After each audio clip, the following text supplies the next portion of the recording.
बंधुओं नमस्कार। तो कुंभ राशि वालों, कैसे हैं आप लोग? उम्मीद करते हैं महामाई माँ बगलामुखी की कृपा और आशीर्वाद से बहुत अच्छे होंगे। तो कुंभ राशि वालों, जरा ध्यान से समझना। चैत्र नवरात्रि 30 मार्च से प्रारंभ हो रही है और नवरात्रि के 9 के 9 दिन, हालांकि यह नवरात्रि केवल 8 दिनों की है। ये जो नवरात्रि का विशेष पर्व है बहुत ही लाभदायक है, सिद्धिदायक है, क्रांतिकारी है, जीवन में महापरिवर्तन लेकर आने वाला है।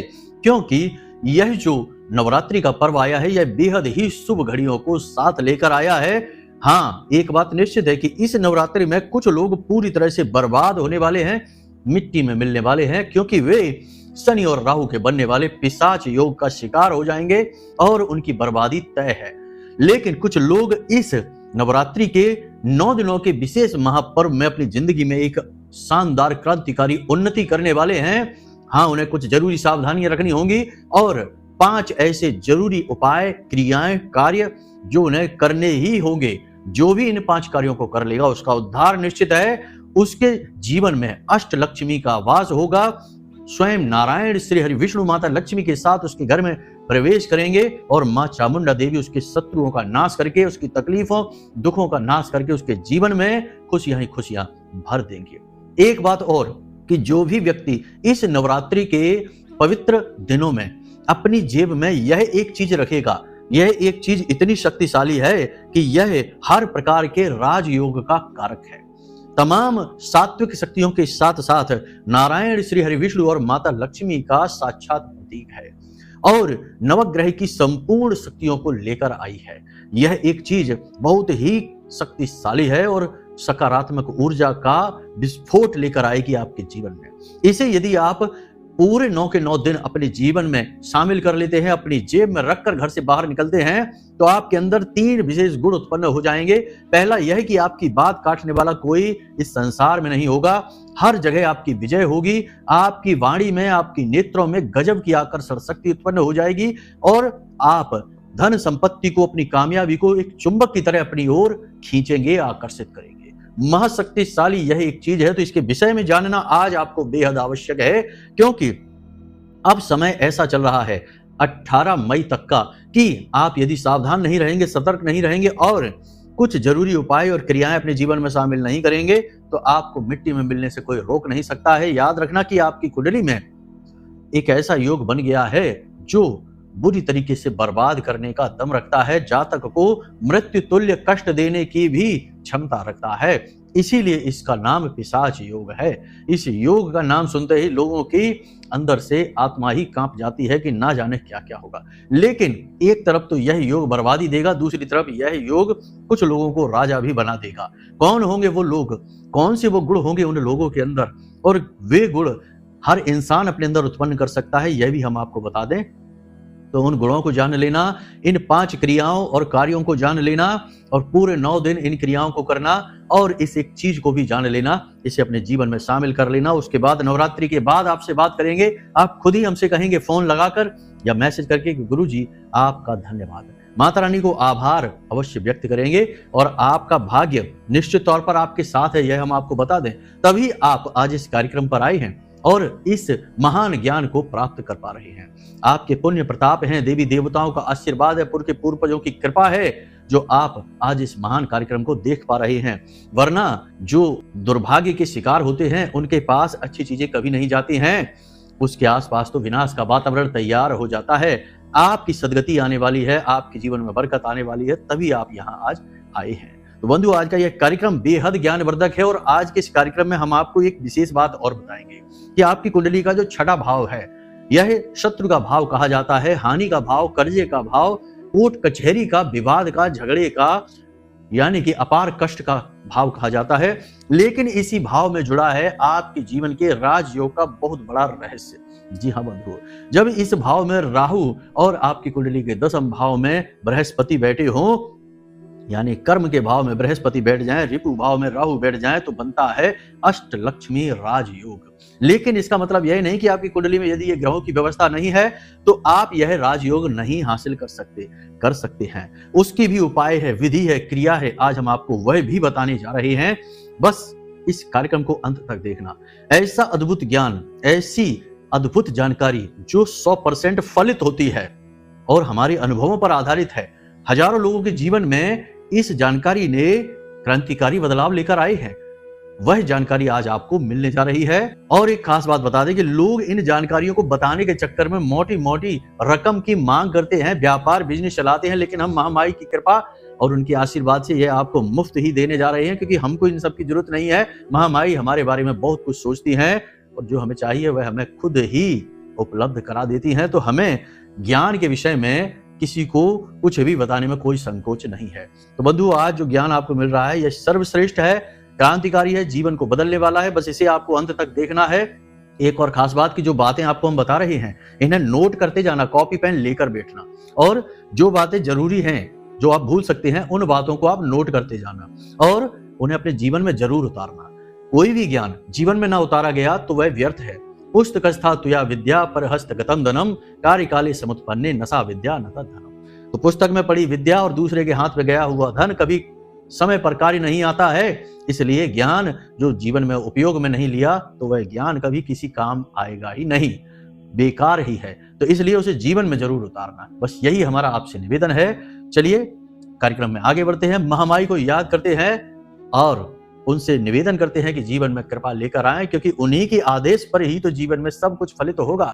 बिना महामाई की कृपा और आदेश के तो एक पत्ता भी नहीं हिल सकता है। तो चलिए निवेदन करते हुए कमेंट बॉक्स में लिख डालिए, जय मां बगलामुखी, कृपा करो। महामाई आपके ऊपर निश्चित कृपा करेंगी, हमें पूर्ण विश्वास है। अब चलिए अपने मूल विषय को शुरू करते हैं, ध्यान से सुनिए। प्यारे मित्रों, हमारे अत्यंत प्रिय और परम पूज्य अमिताचार्य जी के पास मां बगलामुखी और मां भद्रकाली की साधनाओं का वर्षों का अनुभव है और माता रानी की इनके ऊपर पूर्ण कृपा और सिद्धि है। आचार्य जी ने अपने सटीक कुंडली विश्लेषण और श्रेष्ठतम उपायों के माध्यम से हजारों लोगों के जीवन को खुशियों से भरा है। आचार्य जी का कुंडली विश्लेषण और उपाय करवाने का तरीका इतना अद्भुत है कि जीवन के हर एक दुख और कष्ट का कारण जड़ से ही समाप्त हो जाता है। फिर समस्या चाहे जैसी भी हो, कर्जा बहुत बढ़ गया हो, व्यापार चल नहीं रहा हो, बीमारियों में आप बर्बाद हो चुके हो, रिश्तों में प्रेम समाप्त हो चुका हो, या फिर नौकरी ही ना मिल रही हो, विवाह में देरी होती हो, कैसी भी समस्या हो, इन समस्याओं का कारण क्या है, कौन सी महादशा परेशान कर रही है, कौन सा दोष लगा हुआ है, सब कुछ आचार्य जी इतना सटीक बताते हैं कि वर्षों वर्ष के दुख कुछ ही दिनों में समाप्त हो जाते हैं। अगर आपके जीवन में भी कोई ऐसी संकट की घड़ी है तो यही सही समय है जब आप पूज्य आचार्य जी के हाथों से अपनी कुंडली का विश्लेषण करवाएं और वर्षों से चल रहे दुखों और संकटों के इस चक्र से बाहर निकल जाएं। प्यारे मित्रों, अभी वीडियो में दिए गए नंबरों पर फोन करिए और अपनी कुंडली का श्रेष्ठतम आकलन करवा डालिए। जिंदगी बदलने का ये सबसे बड़ा मौका हाथ से मत जाने दीजिएगा। जय माई की, महामाई आपका कल्याण करे। शुरुआत छोटी छोटी बातों से करेंगे। कुछ ऐसी गलतियां जो लोग अक्सर इस नवरात्रि के विशेष पर्व में 9 दिनों में कर लेते हैं और उनकी कीमतें चुकाते हैं। छोटी छोटी गलतियां हैं, ध्यान से समझिए। व्यर्थ में झूठ बोलना, नशा करना, मांसाहार करना, अपनी दाढ़ी और बाल कटवाना और घर में विशेष साफ सफाई तोड़ फोड़ का कार्य शुरू कर देना, ये सारे कार्य आपको नहीं करने हैं, किसी हालत में नहीं करना। हाँ, साफ सफाई का कार्य आप करिए, लेकिन कोई विशेष कंस्ट्रक्शन का काम है, तोड़ फोड़ का काम है, रिनोवेशन का काम है, ये नहीं करने हैं।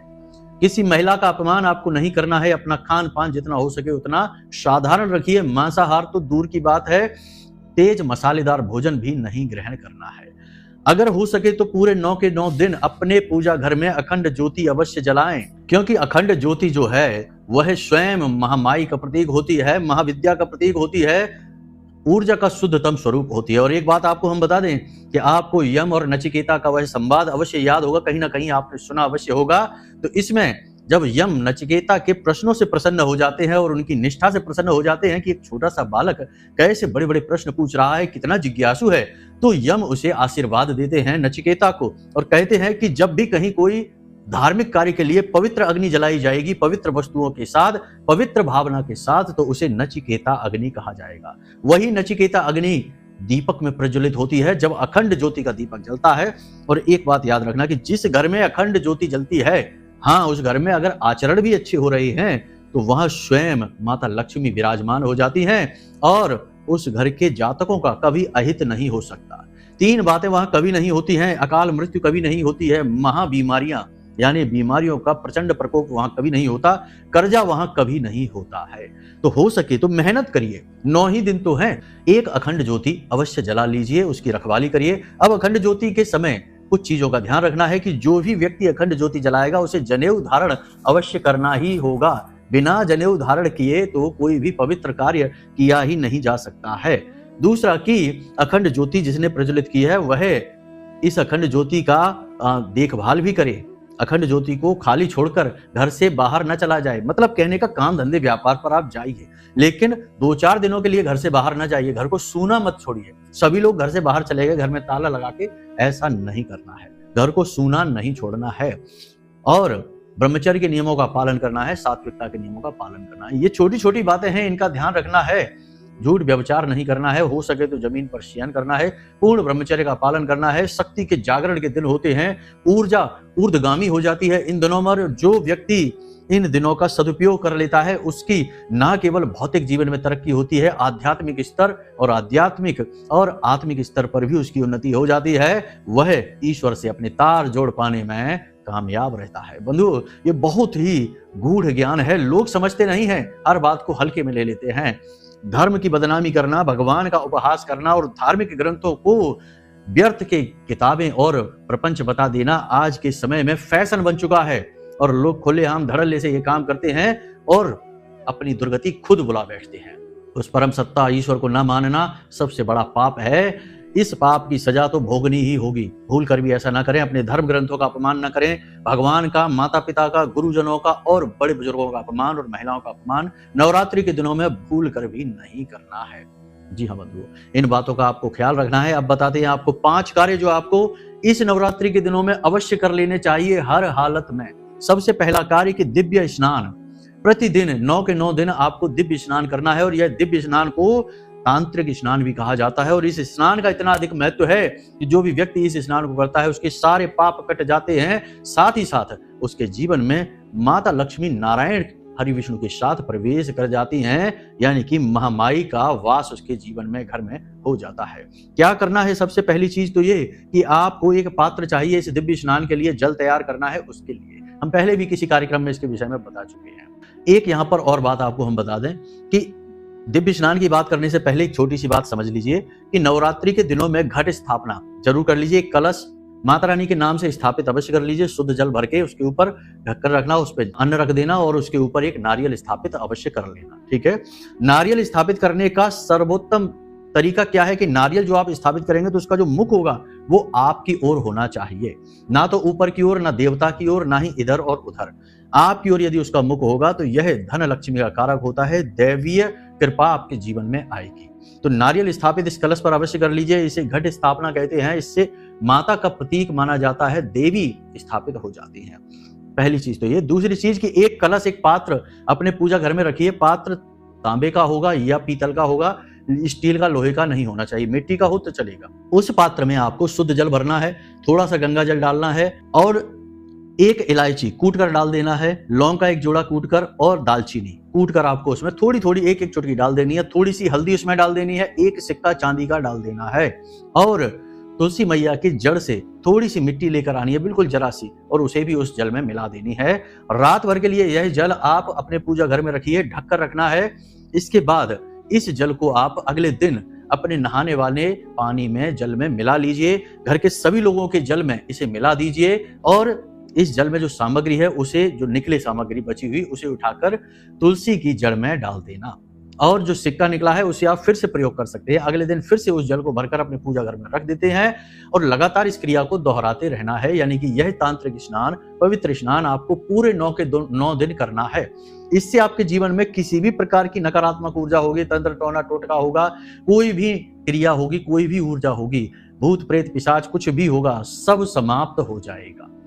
माता की शक्ति सभी चीजों को काट कर देगी। तो ये आपको करना है, बहुत जरूरी है इस क्रिया को करना।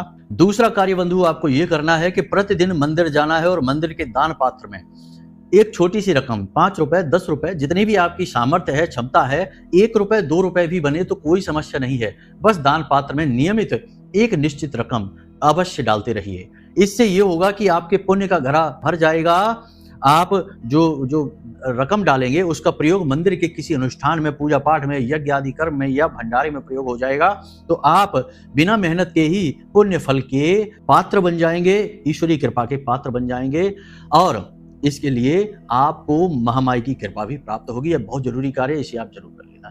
एक और सबसे महत्वपूर्ण कार्य, 5 कार्य बताए हैं, अभी 2 हुए हैं। तीसरा सबसे महत्वपूर्ण कार्य बंधु, इसे आप ध्यान से समझ लेना।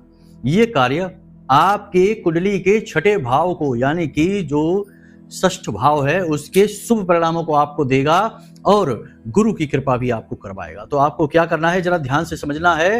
रोज शाम को आपको 6 बजे, यानी गोधूली की अवस्था जो होती है, समय होता है, गोधूली काल शाम को 6 साढ़े 6 बजे के आसपास ही होता है। उसी समय पर आपको गाय को हरी घास खिलानी है, साथ ही कुत्ते को रोटी भी खिलानी है। अब ध्यान से समझिए, जो छठवां भाव होता है कुंडली का, उसका भाव स्वामी बुध होता है और कारक केतु होता है। तो आप गाय को जो घास खिलाएंगे वह बुध का प्रतीक होगी, गाय गुरु का प्रतीक होगा और केतु कुत्ते का प्रतीक होगा। यानी कि आपने जब यह क्रिया की और शाम को 6 बजे के आसपास जब गोधूली, इसीलिए इस समय को गोधूली कहा जाता है, क्योंकि इस समय जो भी व्यक्ति गाय को भोजन करा देता है, गाय को संतुष्ट कर देता है, उसकी कुंडली का छठा भाव एक्टिव हो जाता है, पॉजिटिव हो जाता है और राहु के साथ में गुरु का विशेष योग बनकर अष्टलक्ष्मी योग उसके जीवन में सक्रिय हो उठता है।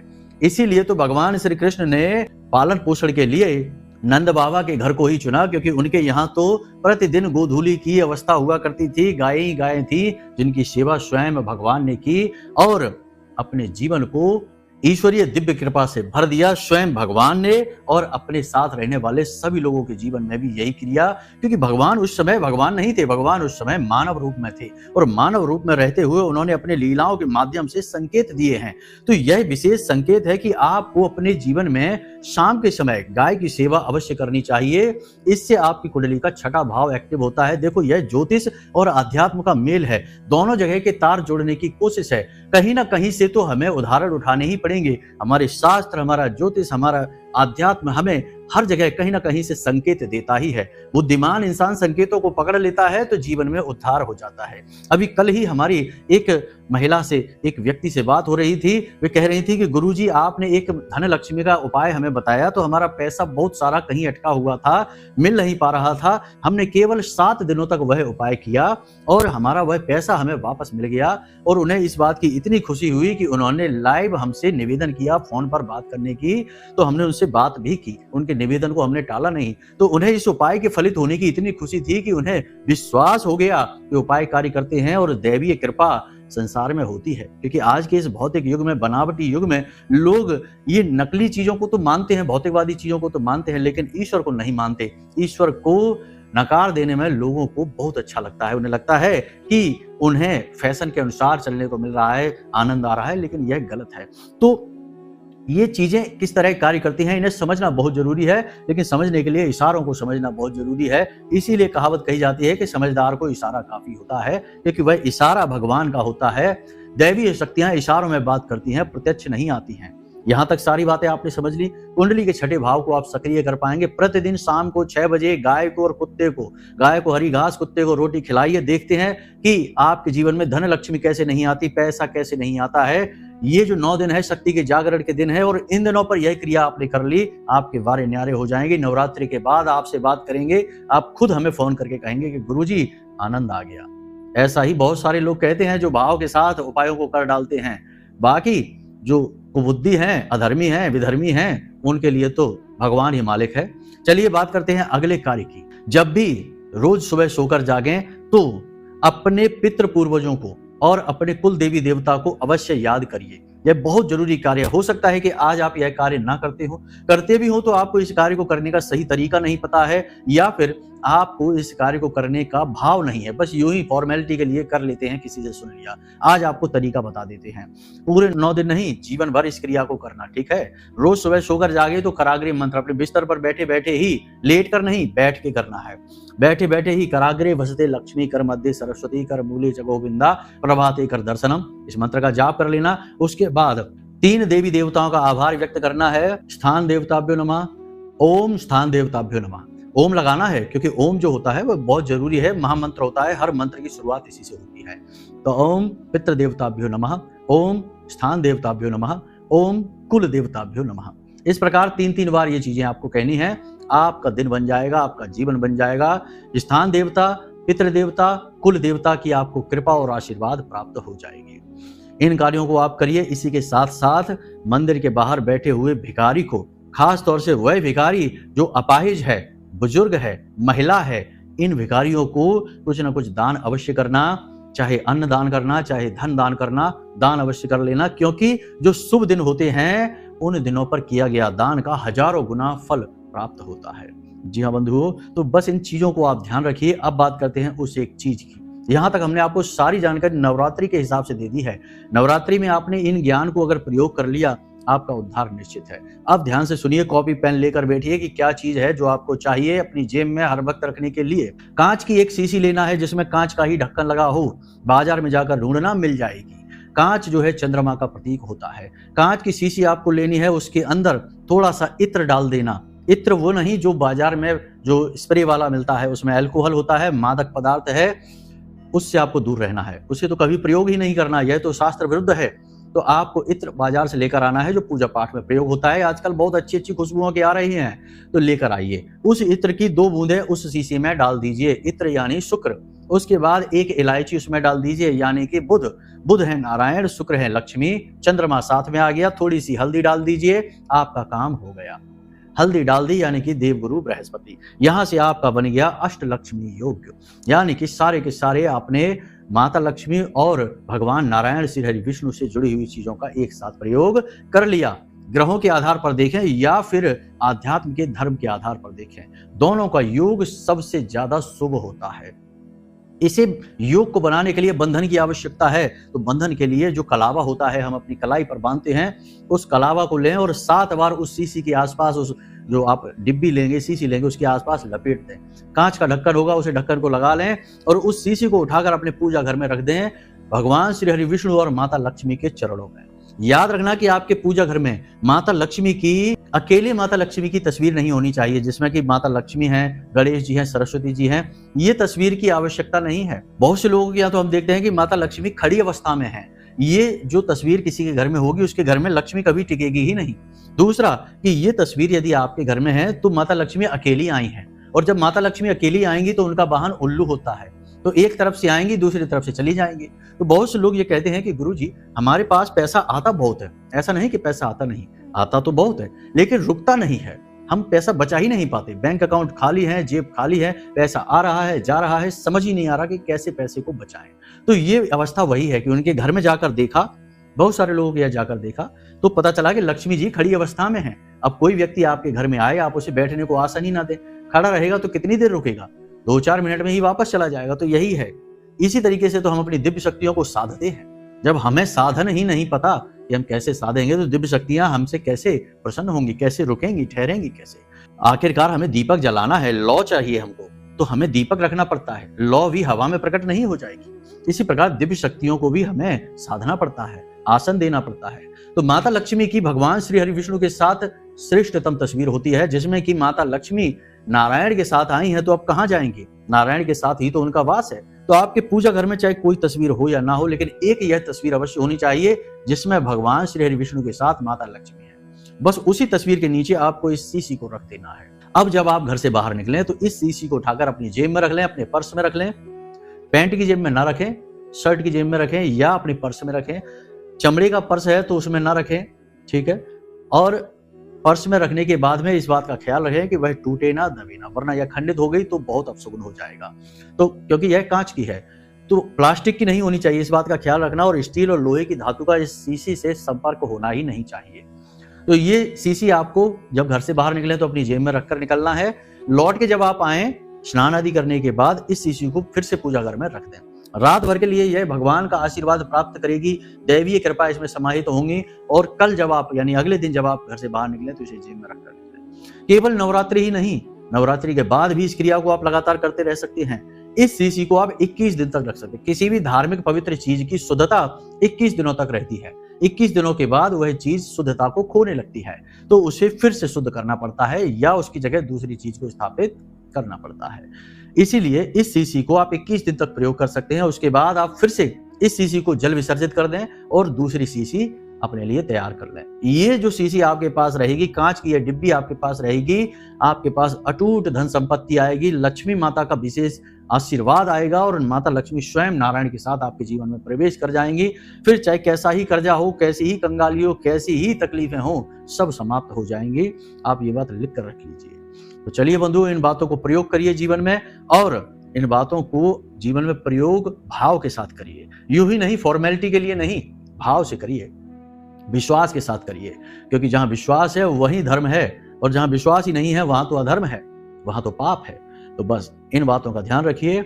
उम्मीद करते हैं कि सारी बातें आप प्रयोग कर पाएंगे। इनमें से आधी बातें भी प्रयोग कर ली तो जीवन में परिवर्तन तो 100% आएगा ही आएगा। चलिए बंधु, आज के इस कार्यक्रम को यहीं विराम देते हैं। अब यदि कोई मन में प्रश्न उठे या कुंडली का विश्लेषण कराना है तो नंबर वीडियो में दिया गया है, इन नंबरों पर फोन करिए। हम स्वयं आपकी कुंडली का विश्लेषण करेंगे और बताएंगे कि क्यों आपके जीवन में कष्ट है, क्यों तकलीफें दूर नहीं हो रही, कौन सा ग्रह रुकावट बना है, कौन सा योग आपकी जीवन की तरक्की को रोक कर बैठा है, उसका श्रेष्ठ उपाय बता देंगे। उपाय कर लेना, बाधा कट जाएगी, खुशियां आ जाएंगी। तो चलिए बंधुओं, हमेशा हंसते रहिए, मुस्कुराते रहिए, सकारात्मक रहिए, महामाई पर अपनी आस्था और विश्वास बनाकर रखिए, क्योंकि आपका उद्धार तो वहीं से होना है। तो प्रेम से बोलिए जय माई की। महामाई आपका कल्याण करें। धन्यवाद।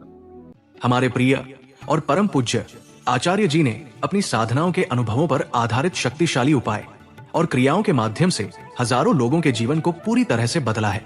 आचार्य जी के द्वारा बताया गया हर एक उपाय इतना सटीक और कारगर होता है कि जो भी इसे पूरे भाव के साथ कर लेता है उसे साक्षात महामाई की कृपा और आशीर्वाद प्राप्त हो जाती है। इसलिए निसंकोच इन उपायों को पूरे भाव के साथ करिए, आपका कल्याण होगा। जय माई की।